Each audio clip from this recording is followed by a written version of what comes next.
Assalamualaikum warahmatullahi taala wabarakatuh. Selamat pagi, salam sejahtera dan salam satu Malaysia. Yang berusaha, guru besar, Sekolah Kebangsaan Gorogok, yang dihormati barisan penolong kanan, rakan-rakan guru serta murid-murid yang saya kasihi sekalian. Baiklah, sempena bulan kesihatan sekolah kita yang bertemakan Badan Sihat, Otak Cerdas, hari ini saya akan menyampaikan ceramah kesihatan yang bertajuk gejala obesiti dalam kalangan murid sekolah. Baik, hadirin yang saya hormati sekalian, apa yang anda faham mengenai iaitu apa itu obesiti?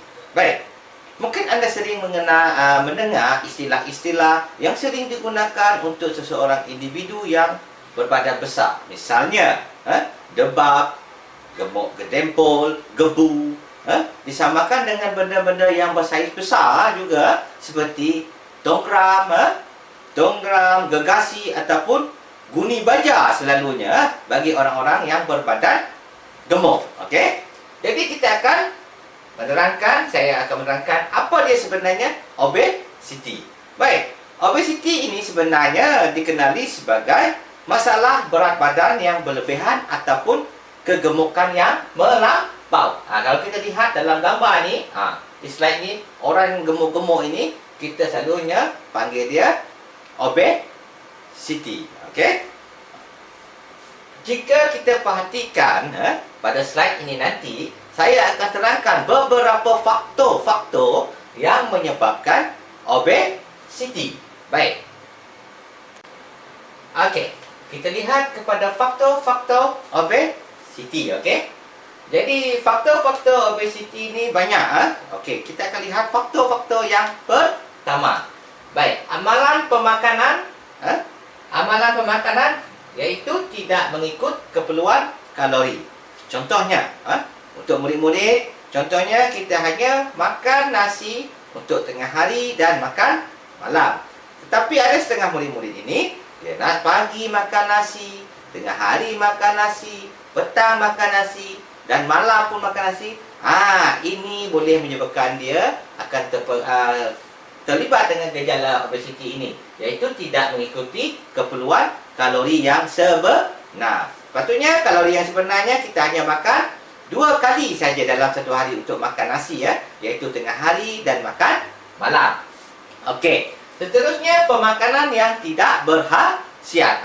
Ini yang sering murid-murid suka makan. Nasi lemak. Ini contohnya KFC, McDonald, dan minuman bergas ataupun minuman berkarbonat. Ini yang sering diamalkan ataupun dimakan oleh murid-murid sekolah. Tak boleh. Ini boleh menyebabkan kita terlibat dengan gejala obesiti. Kalau boleh, kita lihat ini. Ini piramid makanan ni. Dia cukup. Ada sayurnya, buahnya, dan dagingnya serta mengikut keperluan yang sebenar. Baik, kita akan lihat faktor yang seterusnya. Okey, gaya hidup kurang aktif. Ini sering berlaku dengan murid-murid dan remaja-remaja sekarang ini. Mereka lebih gemar bermain seperti alat permainan interaktif dalam komputer. Tengok, kita tengok pada gambar-gambar ni. Ini yang sering dilakukan oleh murid-murid ataupun remaja sekarang ini. Jadi apabila mereka dah minat sangat benda-benda macam ini, pergerakan mereka kurang ataupun pergerakan fizikalnya kurang. Jadi mereka kurang bersenam.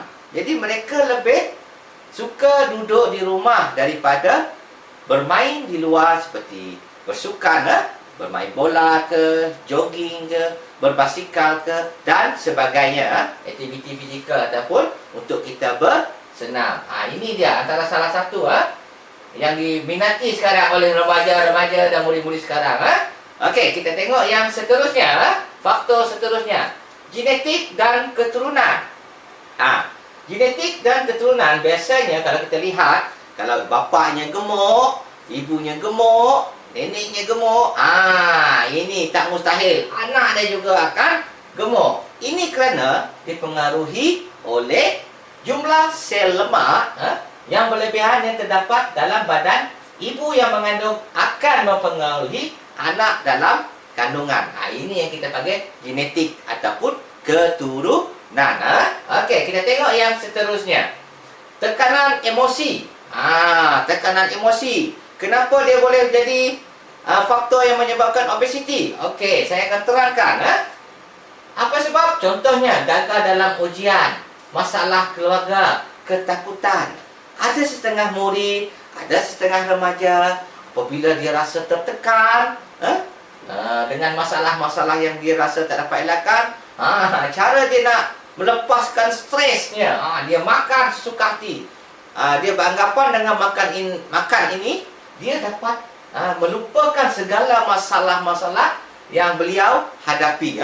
Okey, jadi contoh kita lihat pada gambar kemurungan lah. Selalunya tekanan emosi ni bergantung kepada kemurungan. Baiklah, apa yang kita dapat simpulkan di sini adalah amalkanlah pemakanan yang sihat.